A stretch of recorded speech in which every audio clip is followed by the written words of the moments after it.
I'm Kiera Morgan. Thanks for joining me on this episode of Coffee with Kiera, sponsored by The Human Being in Newport and Lincoln City. And I'm excited to be here with my good friend Heide, who is the director of CASA, Court Appointed Special Advocates. And she's got her human being in her cup. Cheers. So Heide, first of all, tell us a little bit about yourself and about CASA and what you do. Oh gosh. Okay. So I work for CASA. As you stated, it was the court appointed special advocacy. And so what we do here is we work with families who usually are being supervised by the Department of Human Health and Services Child Welfare. And we're working with kids who are being placed in foster homes or in facilities or are with their parents or with their family members while they're doing what they need to do to be a safe and nurturing home. So that can be all kinds of things. And it actually is very diverse, more diverse than you would realize, really, especially in Lincoln County. So what we do is we actually recruit and train and supervise volunteers.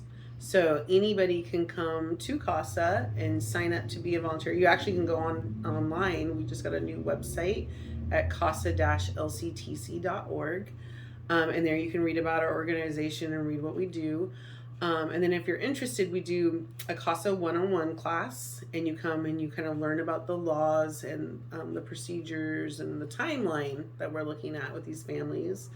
And then if you're interested, then we do 40 hours of training because there is a lot of laws and policies and things in place, and we work on that. And then when you graduate, you go to the courthouse and you get sworn in, and that's really exciting. And then we have a survey that you take that you kind of list what kind of youth you want to work with, if it's babies, toddlers, children, teens. We actually work with kids up to 21 years old, so they could be adolescents working to be on their own. And so you kind of pick what kind of youth you want to work with, and then we give you a couple of different options, about 5 different options, and then you pick that youth. And then you meet that youth's team, you meet their family, and as an advocate, you meet with them once a month. And about once every 6 months, you attend a court hearing or a trial for that kid for their behalf. And you advocate for whatever that youth is telling you that they believe that they need. Youth are invited to go to court and they can advocate for themselves.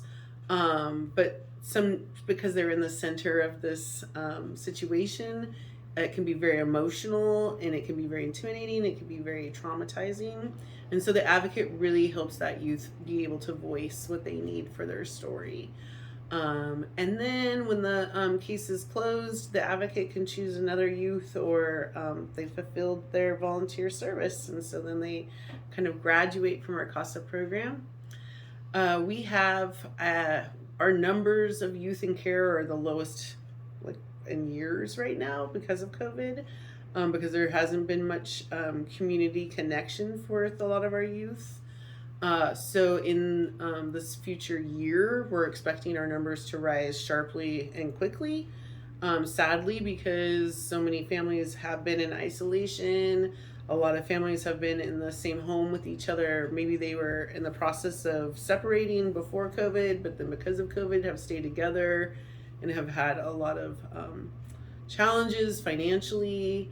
And that's all takes a toll on all of us, and takes a toll on youth and their mental health as well. So we're expecting in the next year, families needing more help and needing more services. And so we are trying to recruit more advocates. So currently, I think we have around 80 kids in care and have about 10 of them have advocates, maybe about 15.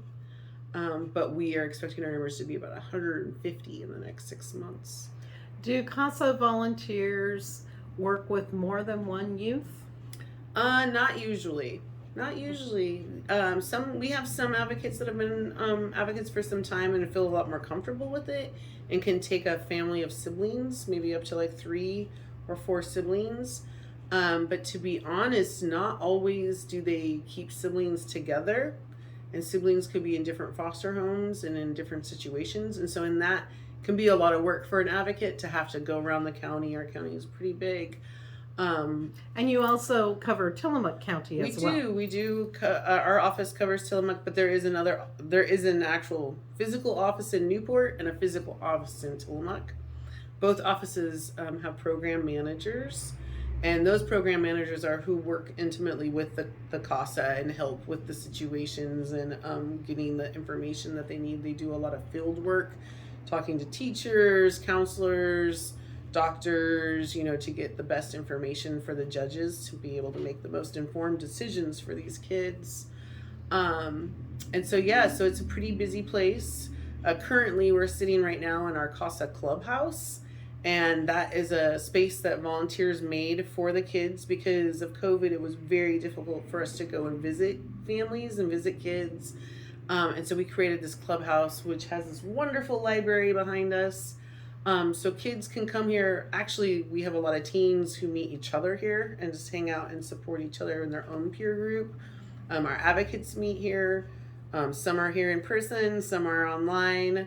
And then if families can meet here, sometimes we have biological parents come and meet their children for the first time here.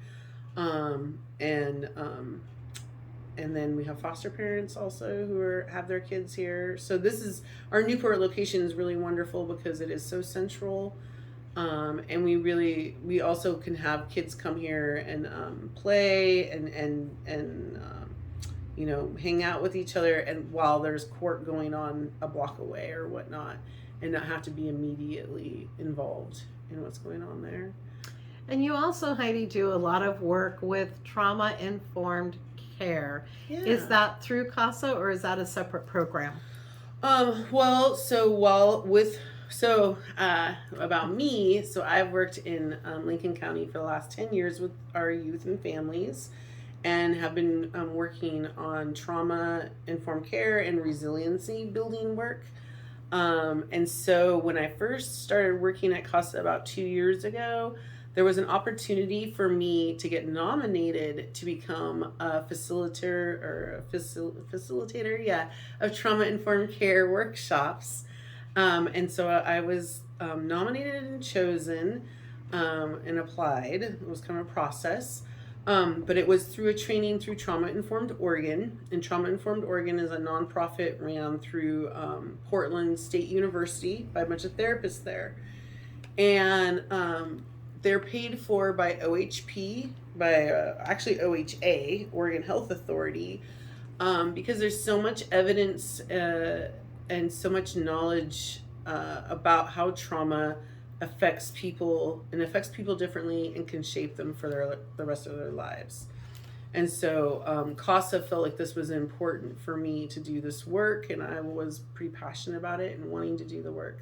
So I did the training, and that was right before, I want to say it was like August 2020, because I graduated from training right before the wildfires.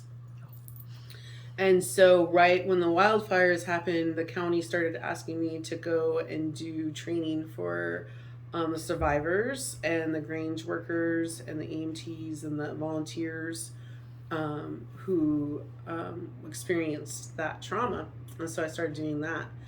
And then soon after, I was getting calls from all over the state, honestly, and working statewide with all kinds of organizations that were feeling the burnout and the stresses of COVID, and really feeling that there was an issue that they wanted to explore with their staff of how to process their traumas and how to process the stress and heal themselves in their workspace rather than continually to re-traumatize. And that really kind of bloomed into this really wonderful situation where I started working in Lincoln County to make Lincoln County trauma informed, like as a county as a whole.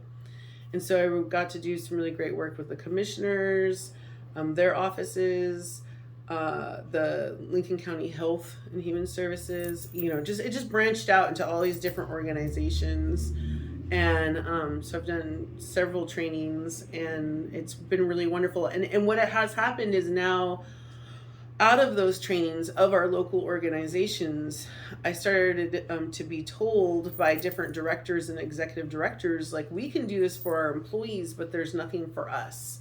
Like, how do we do trauma-informed work for us? Because we deal with such confidential situations and we have like no one to go to. And so I started on the third Friday of every month from noon until 2.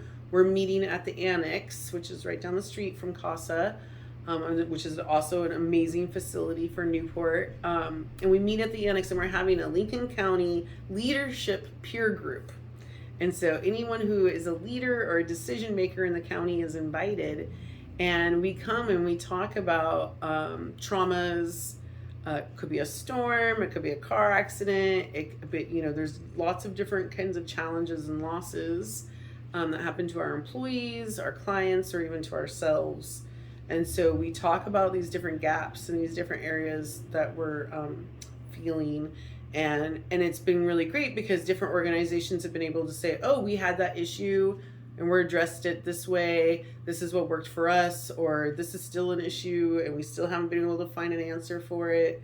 And the collaboration has just been really wonderful. And all of the folks who have been showing up are folks who work really hard for Lincoln County families and really want to make a healthier community.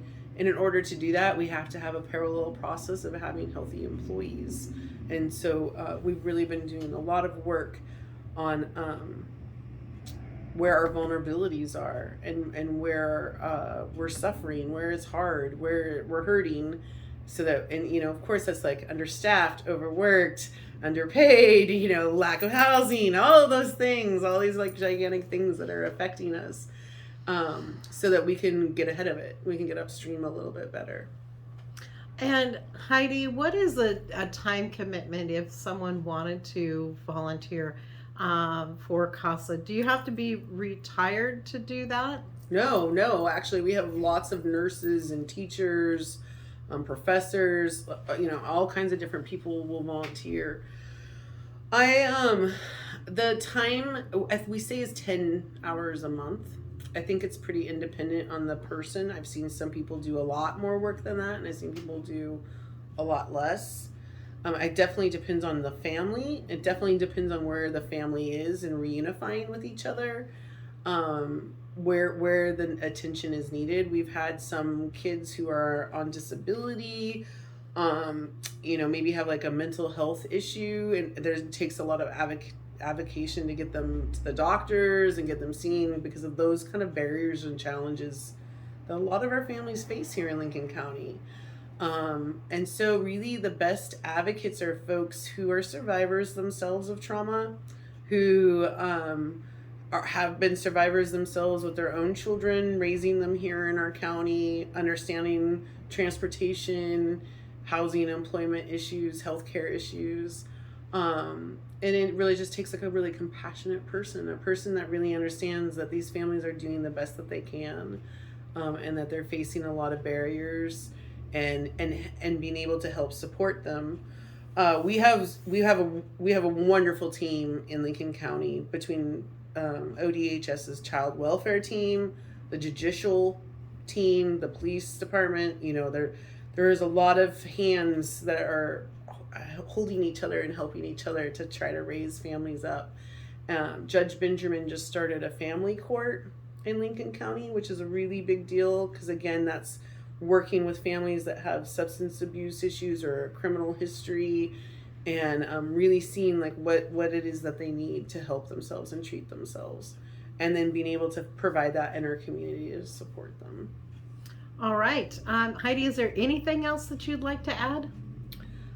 Just that, it's hard times, and people, I like to believe that Newport's the friendliest, and that I like to see that we try to reach out and help each other and take care of one another, and our kids see that and they feel that and they know that's happening too. So I guess I just want to say keep up the good work. Newport, keep looking out for our neighbors. Wonderful. Thank you so much for joining me today on Coffee with Kiera. Again, sponsored by The Human Being in Newport at 6th Street and Highway 101, and in Lincoln City at the north end of town on the west side of the highway by TLC Credit Union. For Oregon Coast Breaking News, I'm Kiera Morgan.